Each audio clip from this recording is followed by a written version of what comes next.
Thank you. So today I'm going to talk a bit about the development or the planning for new local initiatives to implement alternative energy in southern Alberta, but hopefully it becomes kind of a roadmap for the country in general.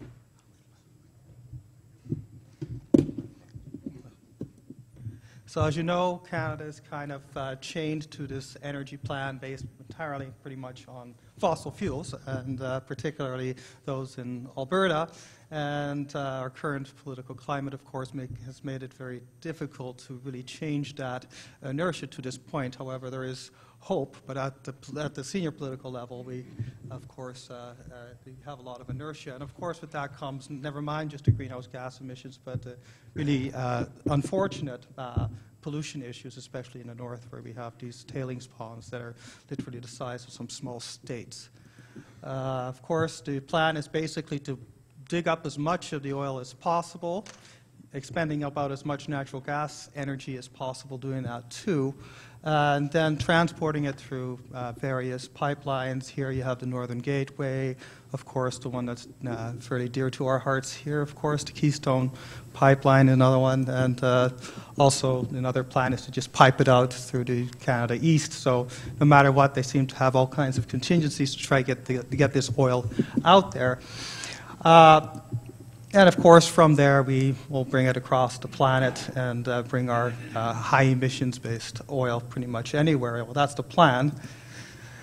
And I guess there is the real motivation behind this is because, we have quite a large oil reserve in this country, in Canada. It's about the second largest reserve. And it's projected, they would like us to think, that it would give us about 16% of North American demand.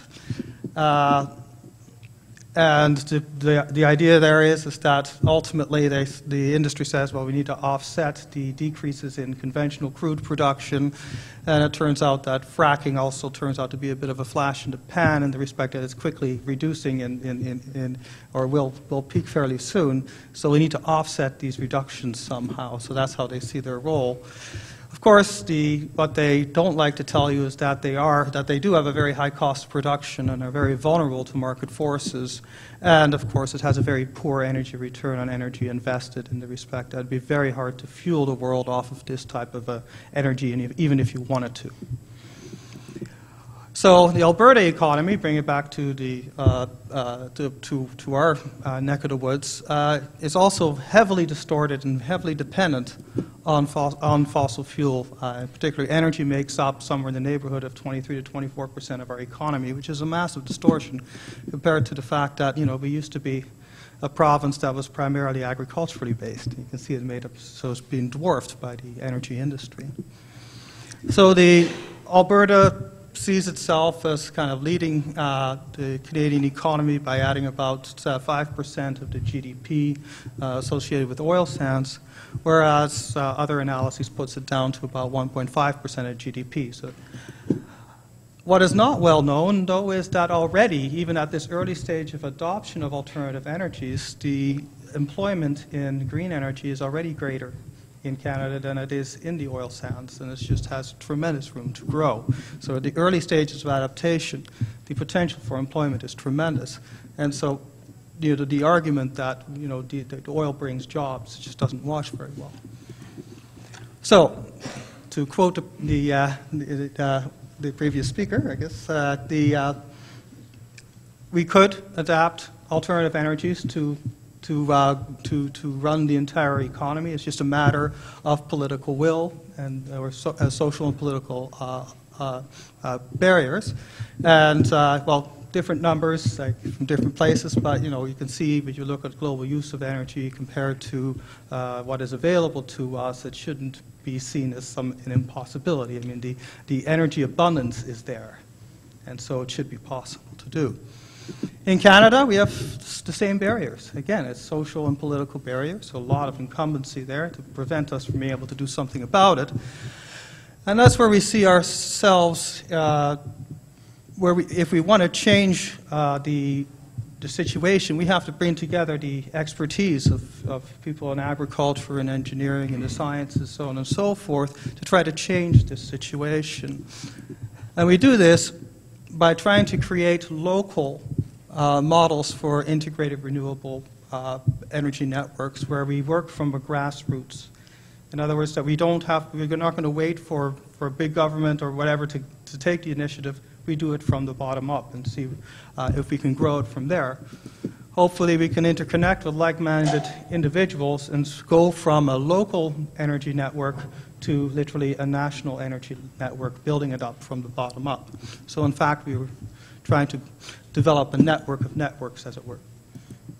So the question is how we go about this. With grassroots action, we're trying to combine local infrastructural costs, infrastructural resources, and combine financial resources to develop and put forth the installation of small to medium scale alternative energy installations, but that is in coordination with local governments and with regional cooperatives that we hope to help catalyze. In the end, the objective is to try to remove whatever barriers there are that people perceive and trying to take the plunge into going towards alternative energies, because there's tremendous inertia to just keep things the way they are. So we see ourselves impacting locally in different ways. So we can, from a local perspective, try to find ways to impact behavior, especially by giving people the ability to get information about their own energy use and hopefully be able to respond in their consumption behavior. Develop local approaches to energy storage, of course, because if you're going to go to alternative energies, you will need to have ability to deal with the intermittency, although that's becoming less and less of an issue now, but it's still something you probably still have to plan for. But ultimately, we want to do the transformation to the widespread adaptation of wind and solar, which is quite abundant in the southern prairies. Also, as a third prong, we also want to encourage the use of more biomass in the respect of developing or making biomass from waste streams, and especially from our agricultural industry, which produces tremendous amounts of nutrient effluent and tremendous amounts of biomass, which can be used to make energy to one extent, but also to capture carbon. So from our standpoint, in southern Alberta, you can see that this is a distribution of energy generation capacity throughout the country. And you can see that, to a large extent, the Canadian electricity grid depends very little, has a very low dependency on fossil fuel to a large extent. 70% of the electricity generated doesn't come from fossil fuels. And it's kind of an unusual situation, but the main culprits, the regions that do, are exactly the regions where we are situated. And so if we want to have some impact on the CO2 emissions associated with electricity generation in Canada, if you were to want, if that's your objective, then doing it in Alberta and Saskatchewan would be the place to do it. And the question is, if you're to replace the coal power or natural gas electricity generation, what would you replace it with? Well, like I said, we have really high wind speed distributions throughout the prairies that are just open for use. We have nowhere near come to saturating that capacity. Also, we have a tremendous amount of solar potential for solar, which has seen it is growing, but it's very much in its infancy. So the capacity to replace the coal-generated and natural gas-generated electricity in these provinces is there. So we're in a good position to work towards this by establishing regional energy cooperatives, and that's where we've established at the University of Lethbridge, where we've combined a multidisciplinary research group to see how we can to facilitate the adoption of these renewable energy cooperatives and where we'd be most effective. So there's one other aspect because solar and wind energy, of course, fairly predictable approaches. One other thing that's really important especially in the prairies, is that we are kind of the agricultural heartland of Canada, and there's a tremendous amount of energy associated with farming. And nearly 70% of that is the energy that's put into the making of fertilizers, which primarily come from fossil methane. And so if we want to have any impact there to reduce the dependency on fertilizer or to somehow be able to reuse it, you can actually have a large impact on the amount of fossil. Of course, these have the outflows of these nutrients into the environment have tremendously damaging effects on our local water systems, as you can see here. So we proposed that we develop nutrient management strategies along with the use of biodigesters to develop not just the production of electricity, but to some extent liquid fuels where necessary, and to use the biomass that is produced as the byproduct thereof could be used to be brought into the soil to actually sequester carbon, and also to use solar thermal as the input source of energy for that conversion. And so you're depending very little, you end up with very little emissions, and you end up trapping the nutrients. So this is the approach that we would recommend. Of course, this is scalable, or at least this is transferable throughout the country. It doesn't apply just to Alberta. As you can see in British Columbia, although they have a large amount of hydroelectricity, they do have a tremendous problem with waste from their poultry industry.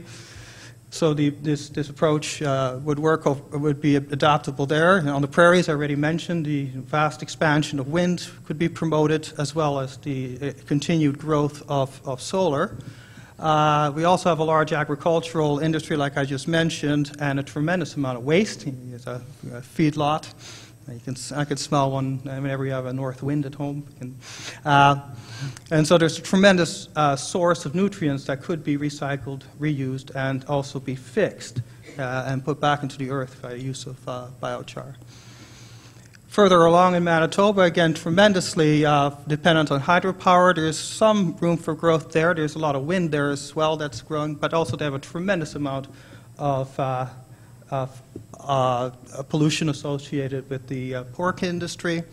Again, Lake Winnipeg is an example here, is very badly affected by it. So again, the biodigester, biochar approach would be very suitable there. As well as in Ontario, there's a tremendous expansion in solar. There's a large incumbent nuclear industry that still has a fair bit of years left to go. And so they have some time to do the transition. But they're not waiting for it per se. They have the offshore wind, but they also have the nutrient problem as well.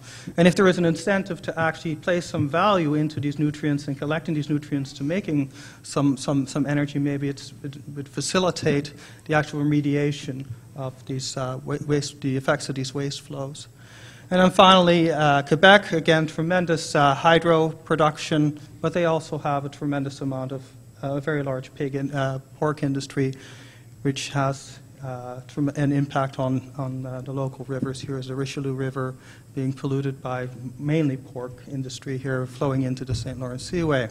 Again, so the biodigester, biochar pathway would be of great utility here. So in the end, so thinking from the Canadian, and Newfoundland primarily hydro, there is still a significant amount of expansion possible for hydro, and they are working along those lines. So in the end of the day, to make a longish story short, the potential or the need for approaching the implementation alternative energy into the system from a grassroots approach is definitely doable. There is a potential to develop these networks countrywide because we do have an abundance of hydropower, solar, wind, and the potential to exploit biomass. And so we're really talking from a position of what you would call the embarrassment of riches. I mean, the problem is entirely fixable. Thank you, Paul. We have one really quick